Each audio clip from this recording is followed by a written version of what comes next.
आता सुरुवातीची बातमी आपण बघूयात। प्रमुख पक्षांचे प्रदेशाध्यक्ष लवकरच बदलणार असल्याचं कळतंय। बावनकुळेंना मंत्रिपद मिळाल्यानं हे बदल केले जाऊ शकतात। 12 जानेवारीला भाजपचं अधिवेशन होत आहे।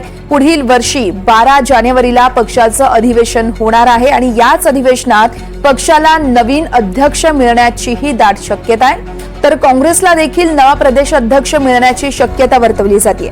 त्यामुळे आता प्रमुख पक्षांचे प्रदेशाध्यक्ष लवकरच बदलणार असल्याच्या चर्चाही रंगू लागल्यात। बावनकुळे यांना मंत्रिपद दिल्यानं बदल होण्याचं यावेळेस बोललं जातंय। 12 जानेवारीला भाजपचं अधिवेशन आहे आणि याच अधिवेशनामध्ये नवीन अध्यक्ष मिळण्याची शक्यता वर्तवली जाते। काँग्रेसला देखील नवीन प्रदेशाध्यक्ष मिळू शकतोय।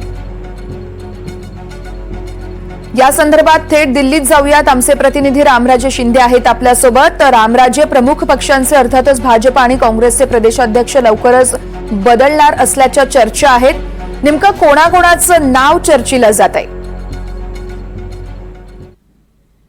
बिलकुल, महाराष्ट्राची विधानसभा झाल्यानंतर तिन्ही पक्षाच्या परफॉर्मन्सच्या आधारे प्रदेशाध्यक्ष जे आहेत ते बदलले जाणार आहेत आणि त्यामध्ये प्रामुख्यानं भाजप की ज्या भाजपना सर्वात जास्त जागा मिळालेल्या आहेत, नेतृत्व होतं देवेंद्र फडणवीस आणि त्याचबरोबर चंद्रशेखर बावनकुळे यांचं, पण प्रदेशाध्यक्ष संघटनेमध्ये बावनकुळे होते आणि त्यामुळे ते आता मंत्री झालेले आहेत। तर भाजपमधून जे नाव येते ते रवींद्र चव्हाण यांचं नाव पुढे येत असल्याचं आपल्याला कळतंय आणि 12 तारखेला यावर शिक्कामोर्तब होण्याची शक्यता आहे। कारण लवकरच आता ते मंत्रिमंडळामध्ये दाखल झाले, त्यामुळे संघटनासाठी, कारण येत्या महापालिकेच्या निवडणुका आहेत, मग अशा वेळी महापालिकेच्या निवडणुकीला सामोरं जाण्यासाठी जिल्हा परिषद आहेत, स्थानिक स्वराज्य संस्थेच्या निवडणुका आहेत आणि त्यामुळे लवकरच प्रदेशाध्यक्ष बदलणं हे गरजेचं आहे आणि तिन्ही पक्ष हा विचार करतायत। भाजप पण विचार करते, त्याचबरोबर राष्ट्रवादी काँग्रेस, अजित पवार गट पण विचार करते, परंतु त्यांचा परफॉर्मन्स चांगला राहील त्यामुळे सुनील तटकरे यांना कंटिन्यू ते करतायत का हे सुद्धा पाहणं गरजेचं आहे। आणि त्याचबरोबर मोठा पक्ष म्हणून काँग्रेस आहे आणि काँग्रेसच्या संदर्भामध्ये नाना पटोले यांच्या विरोधामध्ये तक्रारी सुद्धा अनेक वेळा गेलेल्या आहेत। त्यांच्याच नेतृत्वामध्ये महत्वाच्या निवडणुका सुद्धा लढवल्या, लोकसभा लढवली, विधानसभा लढवली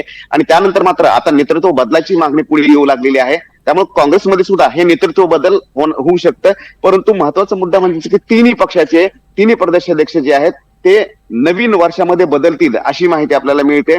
कारण डिसेंबर संपल्यानंतर नवीन वर्षामध्ये नवीन प्रदेशाध्यक्ष आणि पुन्हा स्थानिक स्वराज्य संस्थेसाठी नवीन जोमानं कामाला लागावं अशा सूचना ज्या आहेत त्या पक्षश्रेष्ठीकडून या सर्वच महत्वाच्या पक्षांना दिली जात असल्याची माहिती मिळते।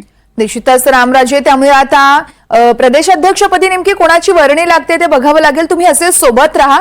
आणखी एका बातमी संदर्भातले अपडेट तुमच्याकडून जाणून घ्यायचे आहे।